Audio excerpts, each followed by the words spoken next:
Bismillahirrahmanirrahim.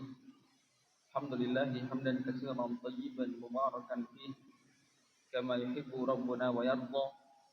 Asyhadu an la ilaha illallah wahdahu la syarika lah wa asyhadu anna Muhammadan abduhu wa rasuluhu la nabiyya ba'da. Amma ba'du.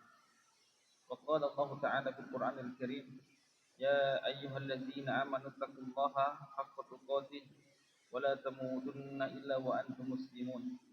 وقال يا أيها الناس اتقوا ربكم الذي خلقكم من نفس واحدة وخلق منها زوجها وبث منهما رجالا كثيرا ونساء واتقوا الله الذي تساءلون به والأرحام إن الله كان عليكم رقيبا. وقال يا أيها الذين آمنوا اتقوا الله وقولوا قولا سديدا يصلح لكم أعمالكم ويغفر لكم ذنوبكم ومن يطع الله ورسوله فقد فاز فوزا عظيما. Jamaah rahimani wa rahimakumullah. Insyaallah pada siang ini kita akan membahas sebuah tema.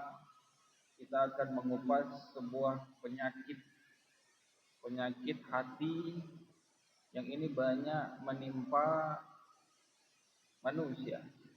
Terkhusus banyak dirasa oleh orang-orang yang bergelut di dunia bisnis, yang bergelut di dunia perdagangan.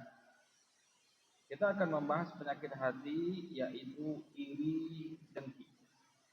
Nah, ini banyak dirasakan oleh manusia secara umum dan secara khusus untuk orang yang sudah masuk dalam dunia bisnis, dunia perniagaan. Kita akan lihat bagaimana syariat merinci menjelaskan mengenai hasad. Al-hasadu dari sisi definisi, nanti ayat-ayat hadis serta nasihat para ulama, kemudian solusi agar sifat hasad ini bisa hilang dari dalam diri manusia. Hasad ini bisa terjadi kepada orang yang tidak kita sukai. Ini normal. Yang luar biasanya, hasad ini juga bisa terjadi kepada teman dekat, orang yang seperjuangan dengan kita. Bahkan hasad itu bisa terjadi antara sesama saudara. Ini luar biasa hasad ini. Kalau hasad itu terjadi rasa iri, tidak suka dengan orang yang kita benci mah normal. Tapi ini tetap tercela. Namun luar biasanya hasad ini juga bisa mengarah kepada teman seperjuangan, orang yang dekat dengan kita. Bahkan bisa sampai terjadi antara sesama saudara itu saling memiliki sifat iri. Ya, indikasinya tidak suka melihat orang senang. Ada rasa tidak suka ketika orang mendapat pencapaian dalam dunia. Itu indikasi awal. Nanti kita akan lihat penjelasan para ulama. Iri kepada teman. Ada cerita fiksi. Namun ada pelajaran penting di dalam. Ada 3 orang bersahabat. Si A, si B, dan si C. Mereka ini kuliah, namanya teman akrab, sama-sama bandel, suka bolos bersama, suka melanggar aturan kampus bersama. Terus seperti itu. Kemudian mereka ujian semester, kemudian keluarlah nilai hasil ujian. Kalau zaman dahulu hasil ujian itu nanti dipampang nanti lihatnya sama-sama. Kalau sekarang mungkin sudah online, sudah canggih ya, bisa di-share, bisa dikirim itu nilai ujian hasilnya. Kalau dulu dipampangin tuh di papan tulis, papan ranking. Jadi selepas ujian keluar nilai-nilai tadi. Si A, si B, dan si C. Ini konco, teman sekawan, sama-sama bolos, sama-sama melanggar aturan kampus. Nah, mereka ujian, kemudian lihat nilai. Kebetulan yang pergi lihat itu cuma si B dan si C saja. Yang pergi lihat cuma si B dan si C saja. Mereka pergi lihat. Nah, si B dan si C ini kan tahu diri. Orang sekolah bandel, sekolah juga suka bolos. Maka ketika melihat ranking itu nggak mungkin lihat paling atas, Pak. Ketika lihat papan ranking pasti setidaknya lihat dari setengah ke bawah, tahu diri. Mereka tahu diri, B dan C tahu diri. Maka mereka mulai menyisir, melihat dari pertengahan sampai ke bawah. Dilihat pelan-pelan. Ternyata si B dan si C ini paling-paling bawah nyantol namanya. Alhamdulillah, namanya masuk. Cuma dia lihat, dia sisir paling bawah, ternyata temannya, konconya si A nggak ada namanya. Mereka sedih. Namanya teman seperti itu, 3 serangkai. Namanya seperti itu. Kalau teman kita lulus, teman enggak, itu rasa sedih di hati. Maka tatkala si W dan si C lihat sampai bawah nggak ada si A, mereka sedih. Mereka sedih. Sampai berpelukan sedihnya. Kemudian ketika mereka sedang sedih tadi, rupanya terjadi hiruk pikuk, terjadi kegaduhan. Ada rame-rame suara. Mereka tanya, kenapa? Coba lihat paling atas. Coba lihat paling atas. Dilihat yang paling atas, nama tak disangka-sangka, tak diduga-duga. Ternyata si A ranking 1. Rupanya mereka melihat temannya sama nongkrong, sama bandel ranking 1, malah tambah sedih. Jadi begitu Pak, kita kalau lihat teman susah, sedih. Tapi kalau lihat dia sukses, lebih sedih lagi. Ini banyak dialami orang-orang. Orang yang memulai karir bersama, atau mulai kerja bersama dari bawah, ternyata teman cepat naiknya, cepat berkembangnya. Itu kadang-kala senyumnya senyum palsu. Selamat ya. Kadang di hati tidak seperti ini, hasad. Jadi hasad itu bisa kepada orang yang kita tak suka, normal. Bisa juga kepada teman dekat, itu bisa timbul hasad. Sama-sama merintih, sama-sama melaju, sama-sama mulai kerja.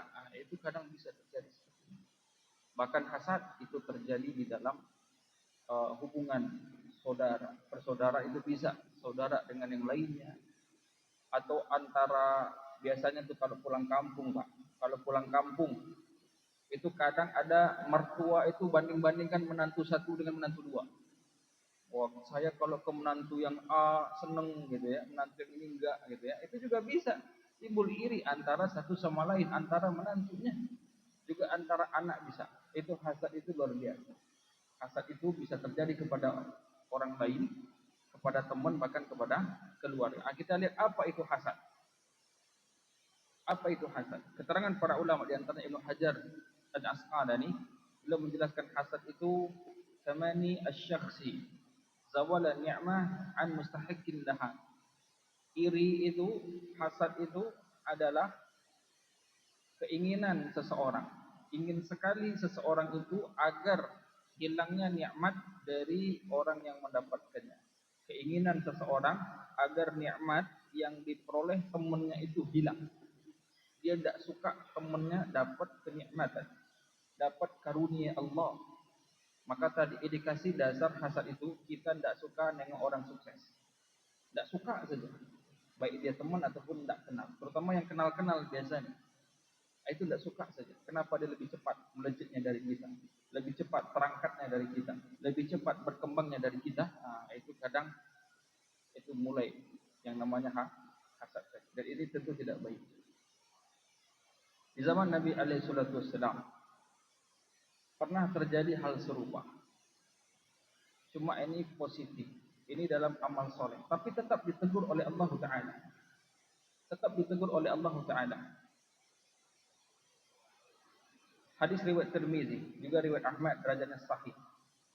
Pernah Ibunda Ummu Salamah berkata kepada Nabi SAW, qalat, ya Rasulullah, yaghzu ar-rijalu wala naghzu walana nisful miras. Wahai Rasulullah, para laki-laki mereka diizinkan berjihad, dapat pahala jihad, sementara kami perempuan tidak boleh berjihad. Dan kemudian kami perempuan mendapat warisan separuh laki-laki. Masya Allah, ini emak-emak sekali ya. Dan kami perempuan mendapatkan separuh jatah warisan laki-laki. Ini ditanyakan oleh Ummu Salamah radhiyallahu anha. Dan kami perempuan mendapatkan separuh warisan laki-laki. Kemudian langsung Allah tegur, langsung Allah turunkan surat An-Nisa ayat 32. Tadi itu asbabun nuzul An-Nisa dari tafsir Ibnu Katsir, Qurtubi, Tabari, tafsir besar semuanya. Tatkala Ibunda Ummu Salamah mengatakan walana nisful miras, dan kami mendapatkan cuma separuh jatah laki-laki, langsung turun ayat Allah. Apa kata Allah Ta'ala? A'udzubillahi minasyaitonir rajim. Wala tatamannau ma faddalallahu bihi ba'dakum 'ala ba'din. Lirrijali nasibum mimma iktasabu walin-nisa'i nasibum mimma iktasaban. Was'alullaha min fadlihi innallaha kana bikulli syai'in 'alima. Dan janganlah kalian iri hati terhadap karunia yang Allah telah berikan kepada sebagian kalian lebih banyak daripada sebagian yang lain. Perhatikan apa kata Allah, karena bahas masalah waris ini. Perempuan kok dapatnya separuh, apa kata Allah? Janganlah kalian iri hati terhadap apa yang Allah karuniakan kepada sebagian kalian lebih banyak daripada sebagian yang lain. Bagi laki-laki itu ada jatah yang telah mereka usahakan, dan perempuan pun punya jatah yang mereka usahakan. Jangan saling iri, tapi was'alullaha min fadlihi innallaha kana bikulli syai'in alima. Akan tetapi mintalah kepada Allah sebagian karunia-Nya. Jadi kalau kita nampak orang suksesnya kok cepat dari kita, kita minta juga sukses. Bukan kita tidak senang dengan dia, bukan kita ingin kesuksesannya hancur dan hilang, tapi kita juga minta kepada Allah. Itu kata Allah, mintalah kepada Allah sebagian karunia-Nya. Kita lihat orang kok sukses, ya kita doa minta sama Allah. Dia kok cepat berkembang usahanya, minta sama Allah. Bukan tidak suka dengan dia, bukan melakukan usaha agar usahanya hancur. Apalagi pedagang ini, nampak dagang orang laris kadang cari dukun, siram ayam mai gitu ya. Kadang kedainya buka tapi tidak nampak sama orang lain. Macam-macam persaingan kadang di antara tukang bakso dan yang lain-lain contohnya. Tidak laris dagang dia, orang laris pergi ke dukun, luar biasa syiriknya. Enggak. Tapi kalau nampak orang sukses, kok cepat berkembang dia, mintanya sama Allah. Jangan iri ke dia, ini ditegur. An-Nisa ayat 32. Janganlah kalian iri hati terhadap apa yang Allah berikan, karuniakan kepada sebagian kalian, lebih banyak daripada yang kalian dapat. Jangan. Ini gara-gara ibu Ummu Salamah menanyakan, kenapa perempuan kok dapat separuh warisan? Ya dah, itu karunia Allah untuk laki-laki. Allah lebihkan laki-laki dibanding perempuan dalam masalah ini. Jangan iri-irian. Kemudian minta kepada Allah sebagai karunia-Nya, karena Allah terhadap segala sesuatu Allah Maha mengetahui. Jadi ini latar belakang. Ini ayat yang membahas mengenai iri hati. Jadi iri hati itu luar biasa, bisa terjadi tadi kita bahas. Bahkan kepada orang yang dekat dengan kita, bahkan sama orang beriman juga bisa terjadi yang namanya iri hati.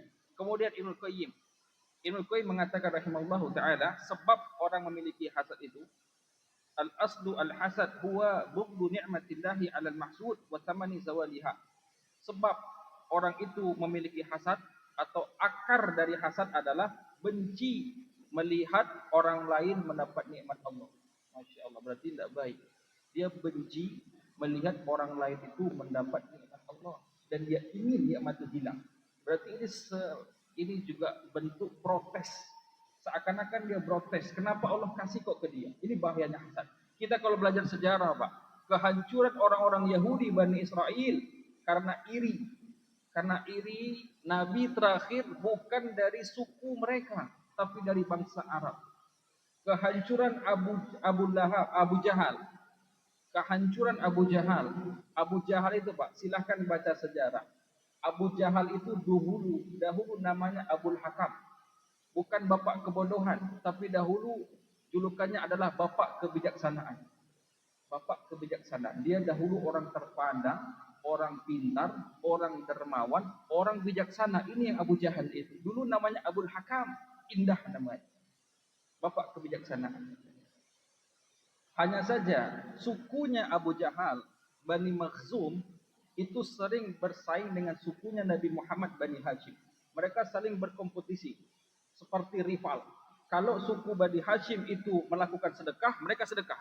Bani Hashim melakukan pembangunan, mereka membangun. Mereka ingin berkompetisi siapa suku yang paling unggul di kota Mekah. Hanya saja di suku Bani Hashim ada Nabi. Enggak mungkin di Bani Makhzum ada Nabi. Makanya Abu Jahal sengaja terus mengingkari kenabian tadi karena irinya. Maka diberi gelar dari Abu Hakam jadi Abu Jahal. Ini kita banyak baca sejarah bahwasanya iri ini banyak menghancurkan suatu kaum. Demikian juga para pedagang juga bisa hancur gara-gara hasad. Wallahu a'lam. Sallallahu ala nabiyyina Muhammad wa ala alihi wa ashabihi ajma'in. Wa akhiru da'wana alhamdulillahirabbil alamin. Assalamualaikum warahmatullahi wabarakatuh.